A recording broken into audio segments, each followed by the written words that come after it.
വാസുദേവാ പാണ്ഡുരംഗാ പാഹി മാം കമലനയനാ വാസുദേവാ പാണ്ഡുരംഗാ പാഹി മാം പത്മനയനാ പത്മചരണാ പത്മനാഭാ പാഹി മാം പത്മനയനാ പത്മചരണ പത്മനാഭാ പാഹി മാം പ്രഭോ പത്മനാഭാ പാഹി മാം പ്രഭോ പത്മനാഭാ പാഹി മാം.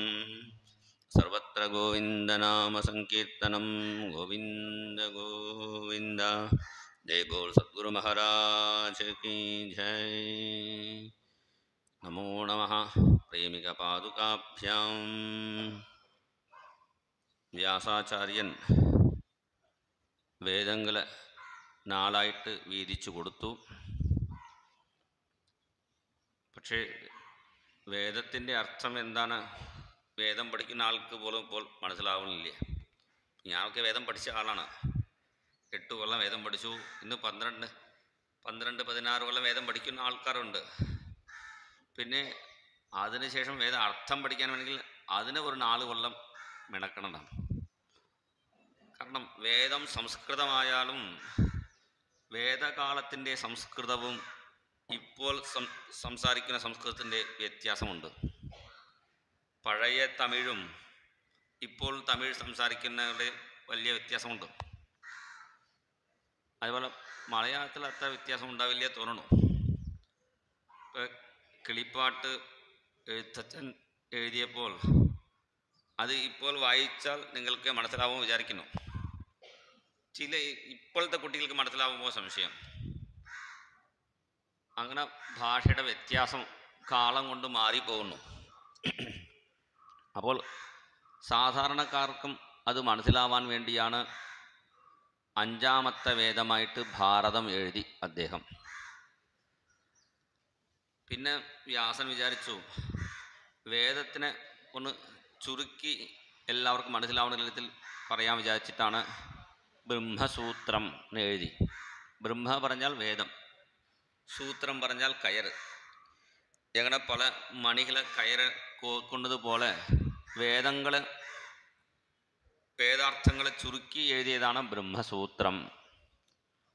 സൂത്രം സൂത്രവിദോ വിദുഹു എന്നൊക്കെ അത് പറയുന്നുണ്ട്, അതിൻ്റെ ലക്ഷണം.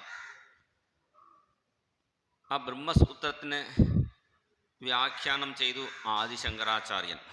അതാണ് അദ്വൈതം എന്ന പേര്.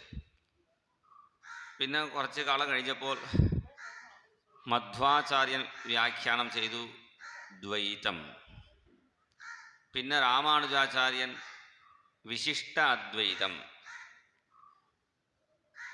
ഇതിൻ്റെ അദ്വൈതം പറഞ്ഞാൽ അതിനർത്ഥം എല്ലാം ഒന്നേ ഉള്ളൂ, എല്ലാം ഭഗവാൻ തന്നെയാണ്, വേറെ ഒന്നും ഇല്ലേ.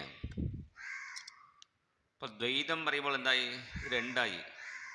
ഒരു 100 രൂപയെ 50 പറഞ്ഞാൽ എന്താണ്? 2 100 തന്നെയാണ്. അപ്പോൾ 2 50 വീതിക്കുന്ന രീതിയിലാണ് ദ്വൈതം. പിന്നെ അത് വീണ്ടും കുറച്ച് പറയുന്നത് ഒരു 3 വീതിക്കുന്ന രീതിയിലാണ് വിശിഷ്ടാദ്വൈതം. പിന്നെ പലതരത്തിൽ വ്യാഖ്യാനിക്കുന്നു മഹാത്മാക്കൾ. അപ്പോൾ വ്യാസൻ വിചാരിച്ചു ഈ ബ്രഹ്മസൂത്രത്തിന് ഞാൻ തന്നെ ഒരു വ്യാഖ്യാനം ചെയ്തേക്കാം വിചാരിച്ചിട്ടാണ് ഭാഗവതം എഴുതി. അർത്ഥോയം ബ്രഹ്മസൂത്രാണാം എന്നാണ് ഗരുഡപുരാണത്തിൽ ഈ കാര്യം എടുത്തു പറയുന്നു. ആ വേദത്തിൻ്റെ ഒരു വ്യാഖ്യാനമാണ് ഭാഗവതം. അതിനെന്താ തെളിവ്? ബ്രഹ്മസൂത്രത്തിൽ ആദ്യത്തെ സൂത്രമാണ് അഥാതോ ബ്രഹ്മജിജ്ഞാസ. ആ ബ്രഹ്മത്തെക്കുറിച്ച് നമുക്ക് ഒരു ചർച്ച ചെയ്യാം. അതുകൊണ്ട് നമ്മൾ അത് എന്താണെന്ന് നമ്മൾ ആലോചിക്കാം. അതാണ് ബ്രഹ്മജിജ്ഞാസ. പിന്നെ 2ാമത്തെ സൂത്രമാണ് ജന്മാദ്യസ്യേഥഃ. ബ്രഹ്മം പറഞ്ഞാൽ എന്താണ്? മനസ്സിലാവണ്ടേ? അതിനു വേണ്ടിയാണ് 2ാമത്തെ സൂത്രം ജന്മാദ്യസ്യ യഥഃ. ആ ബ്രഹ്മസൂത്രത്തിൻ്റെ 2ാമത്തെ സൂത്രം, അതുകൊണ്ടാണ് ഇവിടെ ഭാഗവതം തുടങ്ങുന്നു. ഇങ്ങനെയൊക്കെ പറഞ്ഞാൽ നിങ്ങൾക്ക് മനസ്സിലാവുമ്പോൾ സംശയം. ശാസ്ത്രങ്ങളിൽ പറയുമ്പോൾ സ്വരൂപലക്ഷണം തടസ്ഥ ലക്ഷണം എന്ന് രണ്ട് പറയുന്നുണ്ട്. ആ ബ്രഹ്മത്തിനെ കുറിച്ച് ഭഗവാനെ കുറിച്ച് അറിയണമെങ്കിൽ രണ്ട് ലക്ഷണം. ഇപ്പോൾ ഒരാൾ ചോദിക്കുന്നു ഗംഗ എവിടെയാണ്, പുഴ എവിടെയാണ് ചോദിക്കുമ്പോൾ ഇവിടെ നിന്ന് പുഴ കാണാൻ പറ്റുന്നില്ലേ? അപ്പോൾ പറയുന്നു ആ അത് കണ്ടോളൂ, ആൽത്തറ കണ്ടോളൂ, അവിടെയാണ് പുഴ. ഇപ്പോൾ പുഴ കാണാത്ത ആൾക്ക് നമ്മൾ പറഞ്ഞു കൊടുക്കുമ്പോൾ എന്ത് ചെയ്യും?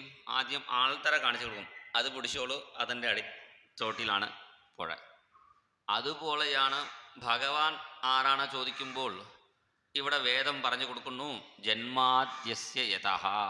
അസ്യ പറഞ്ഞാൽ ഇപ്പോൾ നമ്മൾ കാണുന്ന ഈ ലോകത്തിൻ്റെ ജന്മാദി സൃഷ്ടി സ്ഥിതി സംഹാരം യതഃ ഏത് പരമാത്മാവിൽ നിന്നോ, അതാണ് തടസ്ഥ ലക്ഷണം. തടം പറഞ്ഞാൽ കര, കരയിൽ ഇരിക്കുന്ന മരം കാണിച്ചു കൊടുത്ത് നമ്മൾ പുഴയ്ക്ക് പറഞ്ഞു വിടുന്നത് പോലെയാണ്. ഭഗവാൻ ആരാണ് നമുക്ക് മനസ്സിലാവണില്ല. അപ്പോൾ ഈ ലോകത്തെ കണ്ടോളൂ, ഭംഗിയായിട്ട് ഈ ലോകം സൃഷ്ടിച്ചിരിക്കുന്നുണ്ടല്ലേ ഭഗവാൻ. ഇത് നമ്മൾ ഉണ്ടാക്കിയിട്ടില്ല. ഈ മലകളും കാടുകളും ചില ആളുകൾ പറയുന്നു സ്വയം ഇങ്ങനെ തോന്നിയതാണ്. സ്വയം ഉണ്ടായതാണ് പറഞ്ഞാൽ ഇത്ര കൃത്യമായിട്ട് ഉണ്ടാവണില്ല. എന്താ കാരണം? ഈ ലോകത്തിൻ്റെ ആ കൃത്യസമയം, മഞ്ഞ് കാലത്തിൽ മഞ്ഞ്, ചൂട് കാലത്തിൽ ചൂട്, മഴക്കാലത്ത് മഴ, ഇതൊക്കെ കൃത്യമായിട്ട് നടക്കുന്നുണ്ടല്ലോ. ഇപ്പോൾ രാവിലെ 6 മണിക്ക് സൂര്യൻ ഉദിച്ച് വരണു പറഞ്ഞാൽ അതേപോലെ കൃത്യം ഉദിച്ച് വരുന്നുണ്ട് 6, 6:30. നമ്മളൊക്കെ സൺഡേ പറഞ്ഞ് 8 മണി വരെ ഉറങ്ങി കിടക്കാറുണ്ട്. സൂര്യനും ഇന്ന് സൺഡേ അല്ലേ, ഞാനൊന്ന് ഉറങ്ങിയിട്ട് പതുക്കെ വരാം, 8, 9 മണിക്ക് സൂര്യൻ വരാറില്ല. സൂര്യൻ കൃത്യം ഉദിച്ച് വരുന്നുണ്ട്. എന്താണ് കാരണം? ഭീഷാസ്മാത്വാതഃ പവതേ ഭീഷോദേതി സൂര്യ. ഇവിടെ പറയുന്നു വേദം, ഭീഷോ ഭഗവാനെ കണ്ട് പേടിച്ചിട്ടാണ് കൃത്യസമയത്തിൽ സൂര്യൻ ഉദിച്ചു വരുന്നു. ഭീഷോദേതി സൂര്യ. ഇങ്ങനെ ഈ ലോകത്തിൽ ഒരു നിയമപ്രകാരമാണ് നമ്മൾ എല്ലാം കാണുന്നു. സമുദ്രത്തിൽ തിരമാല ഇങ്ങനെ അടിച്ചടിച്ച് വരുന്നുണ്ട്. അടിച്ചു വരുന്ന തിരമാല കുറേ കഴിയുമ്പോൾ വീണ്ടും മടങ്ങി പോകുന്നു. വീണ്ടും തിരമാല അടിച്ചടിച്ച് കയറി വന്നാൽ എന്താവും? പിന്നെ കേരളം ഉണ്ടാവില്ലേ? കേരളം, ബാംബെ എല്ലാം മുഴുവൻ നശിക്കും. അപ്പോൾ തിരമാല ഇങ്ങനെ അടിച്ച് ഉയർന്നു വരുന്ന തിരമാലകൾ ഒരു പരിധി വരുമ്പോൾ മടങ്ങി പോകുന്നു. എന്താ കാരണം? ആ ഭഗവാനെ കണ്ട് പേടിച്ചിട്ടാണ്. ഇങ്ങനെ ഈ നിയമങ്ങൾ നോക്കുമ്പോൾ ഇത് വേണ്ട വിധത്തിൽ അത് നോക്കുന്ന ഒരു നിയാമകൻ, ഒരാൾ ഇവിടെ ഉണ്ട്, അയാളാണ് ഭഗവാൻ എന്നാണ് ഇവിടെ നമുക്ക് വേദം പറഞ്ഞു കൊടുക്കുന്നു. ഒരു കുട്ടിയെ കാണുമ്പോൾ നമ്മൾ ഇങ്ങനെ മനസ്സിലാക്കും, ഈ കുട്ടിക്ക് ഒരു അച്ഛനമ്മ ഉണ്ട്. കുട്ടിയെ കണ്ട് അച്ഛനമ്മമാരെ നമ്മൾ സ്മരിക്കുന്നു. ഒരു പൂക്കളെ കാണുമ്പോൾ പൂവിൻ്റെ കാരണമായ വൃക്ഷമുണ്ട്. പഴങ്ങളെ കാണുമ്പോൾ പഴങ്ങൾക്ക് കാരണമായ ഒരു വാഴപ്പഴങ്ങൾക്ക് കാരണമായ ഒരു വാഴ മരമുണ്ട്. അതുപോലെയാണ് ഈ ലോകത്തിൻ്റെ സൃഷ്ടികർത്താവായ ഒരാളുമുണ്ട്. നമ്മൾ സൃഷ്ടികർത്താവ് പറയുന്നതാണ്, പിന്നെ അവർ കർത്തൻ പറഞ്ഞുകൊണ്ടിരിക്കുന്നു. അടുത്ത കഥ അല്ലേ? നമ്മളും ഉള്ളതെല്ലാം അവർ ഒന്ന് കുറച്ച് മോഷണം ചെയ്ത് അവരായിട്ട് സ്വന്തമായിട്ട് ഒരു മതം ഉണ്ടാക്കി. എന്തായാലും ഈ ലോകത്തിൻ്റെ സൃഷ്ടിസ്ഥിതി സംഹാരമൊക്കെ നടത്തുന്ന ആ ഭഗവാനെ നമ്മൾ നമിക്കുന്നു. ആണ് ഇവിടെ ആരംഭിക്കുന്നു ഭാഗവതം. പക്ഷേ ഈ സൃഷ്ടിസ്ഥിതി സംഹാരം എളുപ്പത്തിൽ ചെയ്യുന്ന കാര്യമില്ല. അർത്ഥേഷു അഭിജ്ഞ, നല്ല ബുദ്ധിയുള്ള ആളാണ് വേണം. അർത്ഥേഷു അഭിജ്ഞസ്വരാട് തേനെ ബ്രഹ്മഹൃദായ ആദികവയേ. ഈ ആദ്യത്തെ ശ്ലോകത്തിനെ വ്യാഖ്യാനിക്കണമെങ്കിൽ എന്തായാലും 2-3 മണിക്കൂർ വേണ്ടി വരും. അപ്പോളേ മര്യാദയ്ക്ക് പറയാൻ പറ്റുള്ളൂ. എന്തായാലും ഇപ്പോൾ ഉള്ള സമയത്ത് ചുരുക്കി പറയാം. ഈ ലോകത്തെ സൃഷ്ടിക്കുന്ന ബ്രഹ്മാവിനെ പോലും ജ്ഞാനം കൊടുത്ത ആളാണ് ഭഗവാൻ. തേനെ ബ്രഹ്മഹൃദായ ആദികവയെ മുഹ്യന്തി യത്സൂരയ. ആ വേദത്തിൻ്റെ അർത്ഥം മനസ്സിലാക്കാതെ ഇപ്പോഴും ജ്ഞാനികൾ പോലും മോഹിച്ച് നടക്കുന്നു. തേജോവാരി മൃദാം യഥാ വിനിമയോ യത്ര ത്രിസർഗോ മൃഷ. ഈ ലോകത്തിനെ ഭഗവാൻ സൃഷ്ടിക്കുന്നു പറഞ്ഞാൽ എങ്ങനെ ഭഗവാൻ സൃഷ്ടിക്കുന്നു? ഒരു കൊശവൻ മണ്ണുകൊണ്ട് പാന ഉണ്ടാക്കുന്നത് പോലെ, കളം ഉണ്ടാക്കുന്നത് പോലെയാണ് ചെയ്യുന്നു. അല്ലെങ്കിൽ ഒരു